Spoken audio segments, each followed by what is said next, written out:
This is Distant Replay.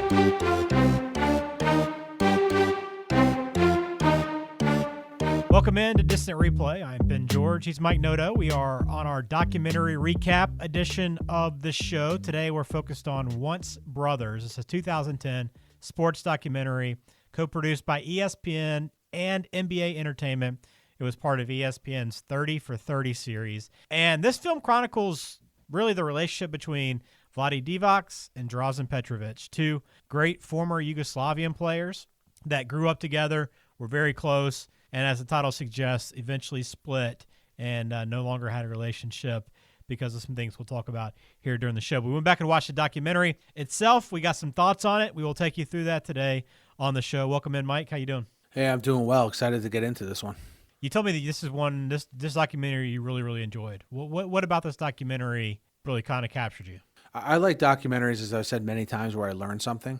I learned a ton in this episode. I learned about their relationship between Petrovic and Divac. I learned about some international basketball tournaments they were involved in as a team when they played for Yugoslavia, and also just like the conflict that went on between Yugoslavia and the republics that tried to break away from the communist rule. Stuff I was not aware of. So it filled the void for me in that way. And just overall, when I think of European basketball players and sort of their emergence in the NBA, Divac and Petrovic are two of the first players I think of. Yeah, I don't think they get the credit they deserve probably for helping kind of integrate European players into the league. Because I don't really think about it. I mean, I realize that Vlade, especially Vlade, he's got a big personality. He was obviously a pretty big fan favorite for a long time, and but you don't really think about how they kind of broke those barriers and kind of help lead this next wave of Europeans into the league. And now essentially those Europeans are right on par with the Americans in many respects playing basketball. Different style of play, but now they can come over and kind of seamlessly integrate themselves. Yeah, because that next wave of players, like the Dirk Nowitzkis, the Pau Gasols, that next wave was so good that you forget about who came just before them. Mm-hmm. And those were guys like Petrovic, Divac, Dino Radja, who we'll talk about, Toni Kukoc, and the reputation, they changed how people view European players. They were skilled, right? But they played defense. They were tough-minded, tough players, and that broke the mold and paved the way, like you said, for the following generations of European players. I did like in this documentary that Vlade was the narrator. The fact that he was able to kind of walk you through everything and take you through, everything that he experienced throughout was good. And I love and Vlade's fun to listen to. I mean, he's got a very good, unique perspective on this event. Obviously, kind of seeing both sides of it and kind of being someone that appreciated Yugoslavia and wanted kind of things to stay together. Because as he describes it, I mean, he was very happy with the way he grew up in Yugoslavia, right? I think we think back and it's like, man, that conflict and everybody wanting to split apart, there must have been a lot of unhappy people. But the way he presents it, it was a good childhood. Yeah, he made it sound like, hey, look, Yugoslavia was like torn apart by war for a lot of generations preceding my generation. But that he viewed it as, hey, it wasn't that bad for me. My generation only knew peace. Obviously, starting in the 90s, that would drastically change forever. And it would change the relationship between Dražen Petrović and Vlade Divac, as we'll go through. That's what the documentary is basically about. And, his childhood led up to him at 14 years old going to play for the junior national team for Yugoslavia. So, again, one of these communist countries that takes athletes with potential and basically puts them in like a advanced sports program to develop them as players. And that's where he meets Dino Radja and Toni Kukoc. And I know everyone knows the name Toni Kukoc. I think, Ben, most people will know Dino Radja too, right? If they follow the NBA. I think so, yeah. I think most people will at least be familiar with the name. Yeah, Celtics fans definitely will be. Right. But at 14, they go and play for this junior national team. They're getting to know each other good. And then there's this guy that's 3 or 4 years older that is basically all the talk in Europe, and not just Yugoslavia, like in Europe, about this guard who's this excellent player, a little bit older than these guys. They all look up to him. They all idolize him. And that player is Drazen Petrovic. Yeah, he was he was a basketball star from an early age, and a guy that honestly they said just all he cared about was basketball. Like that literally was his life. He paid so much attention to it. But these guys really kind of broke through it, and not only were they just really good locally, but they as a team, these guys played really well together. Even so much so that like I don't really think back to I think back over basketball. I think our memory, Mike, a lot of it now is how dominant the U.S. has been at like these international events. But before that dream team, right? I mean, the U.S. was good, but the Soviets were really good. But Yugoslavia all of a sudden like became international power because of these guys. Yeah, look, one of the reasons why the United States started to send professional players to play in the Olympics was because of the emergence of countries like Yugoslavia and how much better they got as a country over the years. And this wave of Yugoslavian basketball players really sort of paved the way for that. And, you know, they talk about how Vlade joined the national team when he was 18. And that's the first time he's teammates with Dražen Petrovic, and how the coach sort of paired people up as roommates based on their personality. Drazen, as you mentioned, super intense, basketball. Vlade's kind of like still in the goofy kid kind of phase. Yeah. And their friendship sort of blossomed from that, you know, just complementing each other very well. Yeah. I mean, he talks about the 1988 Olympics where, you know, these guys, Yugoslavia went in, they beat the Soviets during group play. They were in the same group, and then ended up beating the Americans in the semifinals, but then lost to the Soviets, just didn't quite have enough firepower to hang with them a second time. Ended up winning silver. But from that point forward, like these guys are now pretty well known for how good they are. Yeah, I mean, they're starting to put, you know, you have Larry Bird and the Celtics going to play against this team. They're super impressed with the whole team, but especially Vlade and Drazen. You had Danny Ainge in this documentary talking like in present day about Drazen Petrovic, because he would later become his teammate also, which we'll get to. Just anyone who had the chance to talk about Petrovic and Divac just raved about how, again, I keep on saying it, but how they broke the mold. And like the day after those they win the European Championship in '89. So second in the Olympics in '88. They win the European Championships, which were in then the Croatian Republic in Yugoslavia in Zagreb. They win the 1989 European Championships. And then the day after that, Vlade's on a plane going to New York for the draft.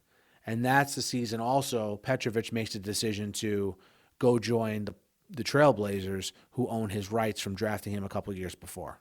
Yeah, and at this point, these guys are like really, obviously super close. Like that kind of background as roommates, but also being very successful. I love the footage though too of the Celtics coming over and playing. That was really cool. And do these NBA teams do any of those exhibitions really anymore? I'm trying to think. I don't think so, because wasn't LeBron in China? Was that a thing last year when he was in China? Yeah, they were there briefly. Yeah, I think the big players go over there so they can sell shoes. Yeah, but I think that's a part of their contracts, but I don't know that teams go over there anymore, because you got to remember, like, there's no need to Larry Bird's coming here. We never see Larry Bird. Yeah. These stars now are all over TV and the internet, and you can access them if you want to. Right. Yeah, because I mean, there was no way to keep up with these guys, and they couldn't watch. I mean, even when Vlade and Petrovic were playing in the NBA, like their family was having to like get updates the next day and read about how they did and how they performed. Couldn't watch them, but Vlade goes to the Lakers, and he gets off to a pretty good start in his career. Like it's weird because they're both equally talented guys, and Petrovic maybe even more so than Vlade. But Vlade made the impact early, and Petrovic was kind of trying to find himself. Yeah, so Vlade goes to the Lakers, who by then we're at the end of the Showtime era here, right? So Jerry West is in this documentary, very complimentary of Vlade. Everything, how funny he is, how well he adjusted to life in the States, how his game sort of developed, how he developed the bond with Magic Johnson, which I thought was pretty interesting, which I didn't really know. And Magic is in this documentary for a little while. He's living it up as a member of the Showtime era Lakers and telling Drazen, they talk on the phone almost every day, hey, I'm playing with Magic Johnson, James Worthy, I'm having the time of my life. And on the flip side, Petrovic is having the opposite experience in Portland, because at this time, they both went to excellent teams, first of all.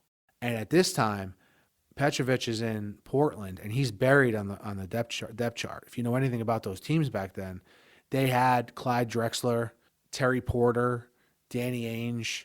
So it worked to Vlade's advantage to go to an excellent team because they needed someone in his position, but it worked the exact opposite way for Drazen. Yeah, I loved when they got Vlade and Magic back together, and Vlade can now speak pretty much fluid English, and they were talking about just kind of how he felt about him early on. That was a pretty cool scene in this documentary, getting those two guys together and kind of reliving those early years when they really couldn't communicate very well at the time. Even so much so that then I don't remember who it was during the press conference talking to Vlade, asked him if he could understand what he was saying, and Vlade was Chick Hearn, Chick Hearn, legendary Lakers announcer. Yeah, and Vlade was like basically kind of shrugged him off. I don't know what you're saying, and then Chick just said, "Yeah, well, you stink," and he just had no clue. And everybody's laughing. I thought that was tremendous. Some really good footage there. But so the event that it's all kind of this whole relationship falls apart because we get a sense now too of what's happening in Yugoslavia. That's some really good footage, and you mentioned this. Like this documentary, not only does it teach you about basketball and about these players, but you get a real look at what was happening in Yugoslavia. Like there's some incredible footage, and it was a disaster zone, and it looked like many of the scenes looked like they were out of World War II in many senses, and they did say this is like the biggest military occurrence since World War II. But I don't remember this in our childhood, Mike. Like I remember Yugoslavia and kind of that happening, but I don't remember having that much coverage of what was happening overseas. So I don't think I remember just how bad things were for those countries. Yeah, this footage was very eye-opening to me because the fact of the matter is, and you probably feel the same way, Ben, when you're 9, 10 years old, I'm not keeping up on world news, You're just not. And right.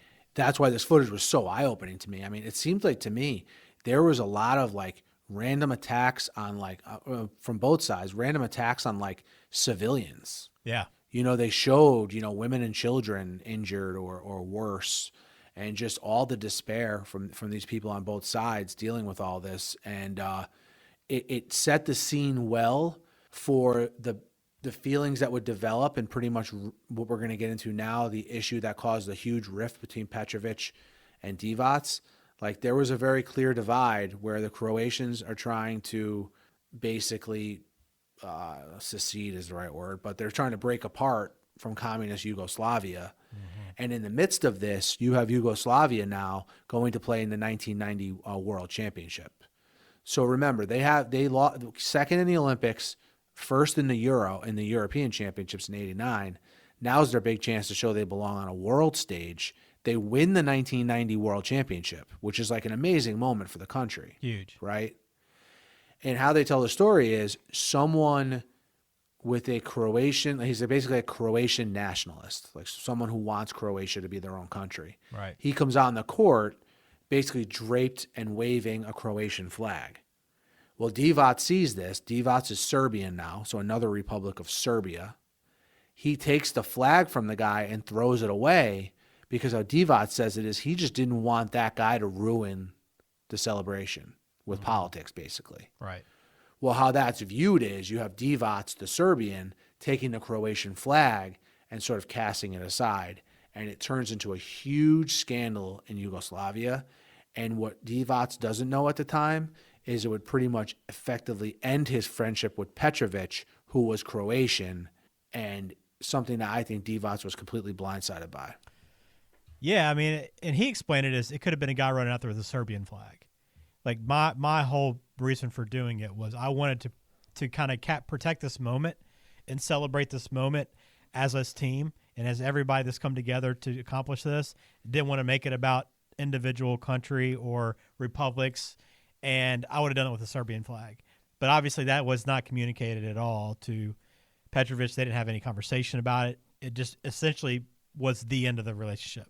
I mean, and it seems so trivial from the outside, but obviously you can't ever relate to what they were actually going through.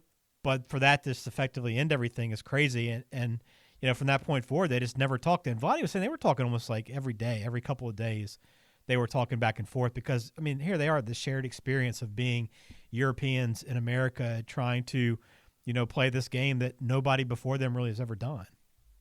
Yeah, and like media members finally got Petrovic to open up about, you know, what the issue was between him and Vlade, because there was like, you could just tell there was tension. from Petrovic's standpoint, and he just said, basically, I was offended by what he did with the flag. And it's effectively, like I said, the end of their relationship. Croatia breaks apart from Yugoslavia in 1991. So now remember, the four big players, Raja, Kukoc, and of course Petrovic are Croatian, and Divac is Serbian. So now we have a divide. We don't have this team now. No longer. We're leading up to the Olympics in '92, which I think everyone knows, and now they're not all a team anymore. Divac is a hero in Serbia and a villain in Croatia. And during this time in the documentary, they are showing more footage of this war that was going on. And man, you have civilians like fighting the Yugoslavian army, Right. like people in like street clothes, no body armor on, no anything. Yeah, it was rough. Kids involved. It was a crazy scene there, man. And people tried to make peace between Vlade and Drazen, but like it just never happened. Nah, and I think that's probably one of Vlade's big regrets, is never having that opportunity and just assume like, hey, it'll happen at some point, right? I mean, we're 20, early 20, mid 20 guys. We got plenty of time to kind of get this sorted out. We'll let kind of the dust settle and figure it out. But, I think most people know and remember how Petrovic's life came to an end, because you think now back to like when big athletes die, just kind of, when they seem so invincible. This doesn't happen a lot, right? I mean, we just most recently saw with Kobe, inexplicable.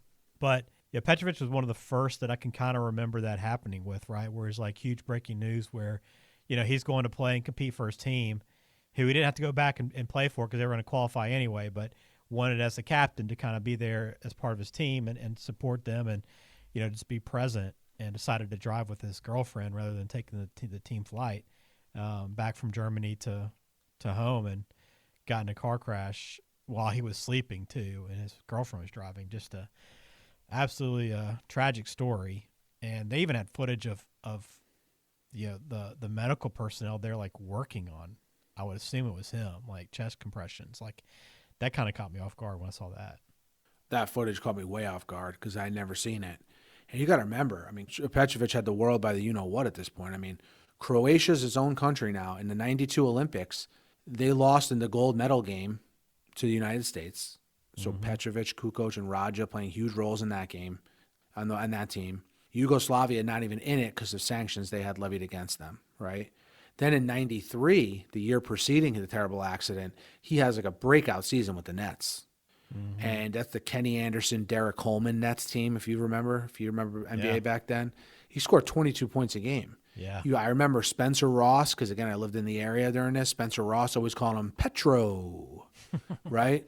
And leading up to that summer where, his brother, I think, was the one telling the story about how, look, his girlfriend was driving. It was raining. She was not an experienced driver. She came up on like a incline on the highway, didn't slow down, and they came over the crest of the hill, and she slammed right into the back of the car. Of the truck. Yeah. And he never even woke up.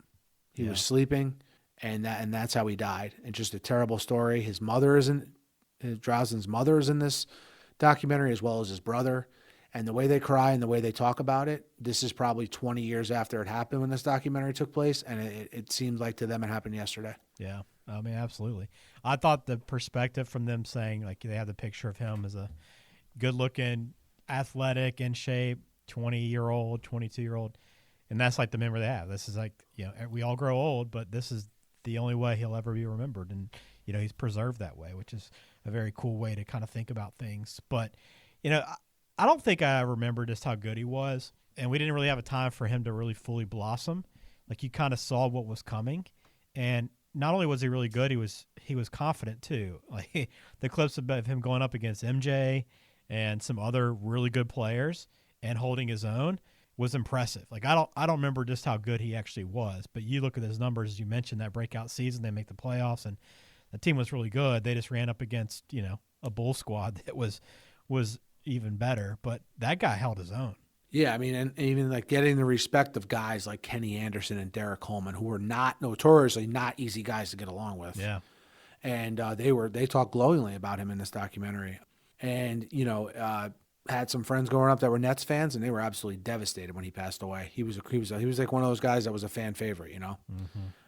So, you know, and this documentary comes full circle with, you know, Divac. Basically, the point of him exploring all this was his 18-year-old son asked him, like, hey, what was it like when you were 18? And he thought to fully tell